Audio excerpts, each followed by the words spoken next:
സൂര്യൻ ഉദിക്കുന്നതും അസ്തമിക്കുന്നതും എല്ലാവർക്കും ഒരുപോലെയാണ്.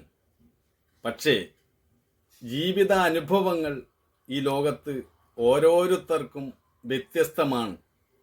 ചിലർ രാവിലെ ഉറങ്ങി എഴുന്നേറ്റാൽ നിരവധി ദുഃഖങ്ങളെയും ദുരിതങ്ങളെയും പ്രതിസന്ധികളെയുമാണ് നേരിടേണ്ടി വരുന്നത്. ചിലർക്ക് സ്വാഭാവികമായും ശാന്തിയും സമാധാനവും കൈവരുന്നു. അവർ ആഗ്രഹിച്ച കാര്യങ്ങൾ നടക്കുന്നു. അപ്പോൾ സ്വാഭാവികമായി നമ്മൾ ചിന്തിക്കും, ഈശ്വരൻ എന്താണ് ഒരാൾക്ക് സുഖവും മറ്റൊരാൾക്ക് ദുരിതവും നൽകുന്നത്? ഈശ്വരന് പക്ഷപാതപരമായ ചിന്തയുണ്ടോ എന്നൊക്കെ ആയിരിക്കും നമ്മൾ കരുതുന്നത്. എന്നാൽ നമ്മൾ മനസ്സിലാക്കുക, ഓരോരുത്തരും അനുഭവിക്കുന്നത് അവരവർ എന്നോ ചെയ്തതോ അല്ലെങ്കിൽ ഇന്നലെ ചെയ്തതോ ഇപ്പോൾ ചെയ്തുകൊണ്ടിരിക്കുന്നതോ ആയ കർമ്മത്തിൻ്റെ ഫലമാണ് അനുഭവിക്കുന്നത് എന്നതാണ് വാസ്തവ കാര്യം. കാരണം വായു എല്ലാവർക്കും ഒരുപോലെയാണ്, വെള്ളം എല്ലാവർക്കും ഒരുപോലെയാണ്, സൂര്യൻ എല്ലാവർക്കും ഒരുപോലെയാണ്, ഭൂമി എല്ലാവർക്കും ഒരുപോലെയാണ്. പക്ഷേ ജീവിത അനുഭവങ്ങൾ വ്യത്യസ്തമാണ്. ഇതിന് നമ്മൾ ആരോടാണ് ഉത്തരം ചോദിക്കുക? ആരാണ് ഇതിന് മറുപടി പറയുക? നമുക്ക് ജീവിത പാഠങ്ങളിൽ നിന്നും ഉൾക്കൊണ്ട കാര്യങ്ങളെ പറയുവാൻ സാധിക്കുകയുള്ളൂ. എന്നാൽ ഒരു ദരിദ്രനായ ഒരാൾ പെട്ടെന്ന് ധനികനാകുന്നതും കാണാം, ധനികൻ ദരിദ്രനാവുന്നത് കാണാം. ഇതെല്ലാം നമ്മുടെ നിത്യജീവിതത്തിൽ നമ്മൾ കണ്ടുകൊണ്ടിരിക്കുന്ന കാര്യമാണ്. ഇതിനൊന്നേ നമുക്ക് മറുപടി പറയുവാൻ സാധിക്കുകയുള്ളൂ, നമ്മുടെ കർമ്മഫലം തന്നെയാണ് ഓരോരുത്തരും അനുഭവിക്കുന്നത് എന്നതാണ് ഇതിന് പറയുവാനുള്ള മറുപടി. ഓരോരുത്തരും അനുഭവിക്കുന്നത് അവരവരുടെ കർമ്മവൃക്ഷത്തിൽ വന്ന് വിളയുന്ന കയ്പും മധുരവും നിറഞ്ഞ ഫലങ്ങളാണ്. അതുകൊണ്ട് നമുക്ക് ശാന്തിയും സമാധാനവും കൈവരണമെങ്കിൽ നമ്മുടെ കർമ്മം ശുദ്ധി വരുത്തുക, നമ്മൾ ആരെയും ദ്രോഹിക്കാതിരിക്കുക, ആരേതും ഒന്ന് തട്ടിപ്പറിക്കാതിരിക്കുക, മറ്റൊന്ന് നമുക്കുള്ളത് കൊണ്ട് നമ്മൾ തൃപ്തിപ്പെട്ട് ജീവിക്കാൻ ശ്രമിക്കുക. ഇതാണ് നമുക്ക് സമാധാനമായ ജീവിതം നയിക്കുവാനുള്ള വഴി.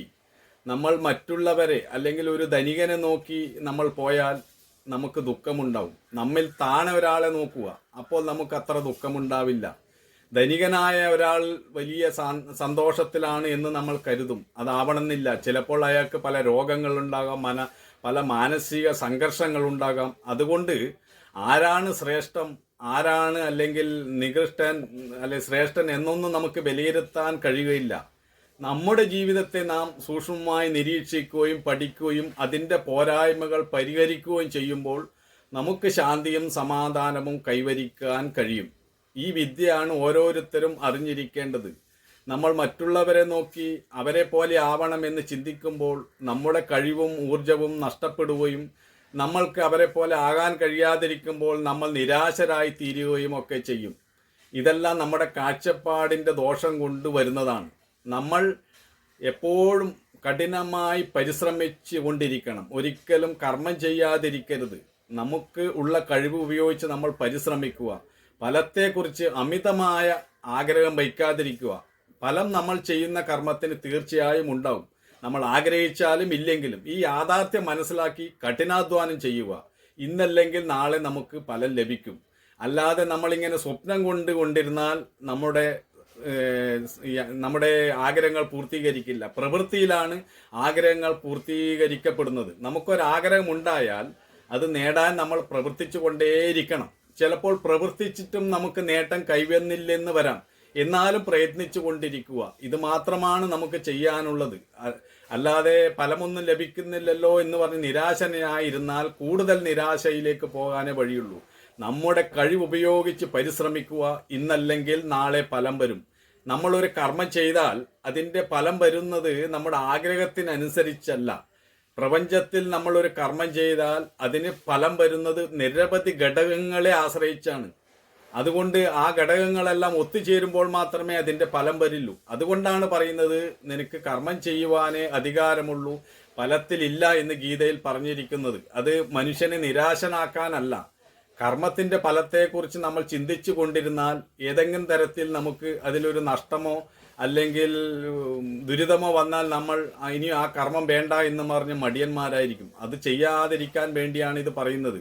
കർമ്മത്തിന് തീർച്ചയായും ഫലമുണ്ടായിരിക്കും. അതുകൊണ്ട് നമുക്ക് ചെയ്യാനുള്ളത് കർമ്മം ചെയ്തുകൊണ്ടേയിരിക്കുക എന്നതാണ്. ഓരോരുത്തരും സദാ പ്രവൃത്തിയിൽ മുഴുകുക.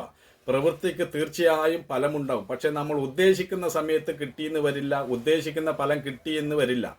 പക്ഷെ ഫലമില്ലാതിരിക്കില്ല. ഏതൊരു കർമ്മത്തിനും ഫലമുണ്ടാവും. അതുകൊണ്ട് തന്നെ നമ്മൾ ജാഗ്രതയോടുകൂടി ഈ ലോകത്ത് ജീവിക്കുക. ചിലപ്പോൾ സന്തോഷം വരാം, ചിലപ്പോൾ സന്താപം വരാം.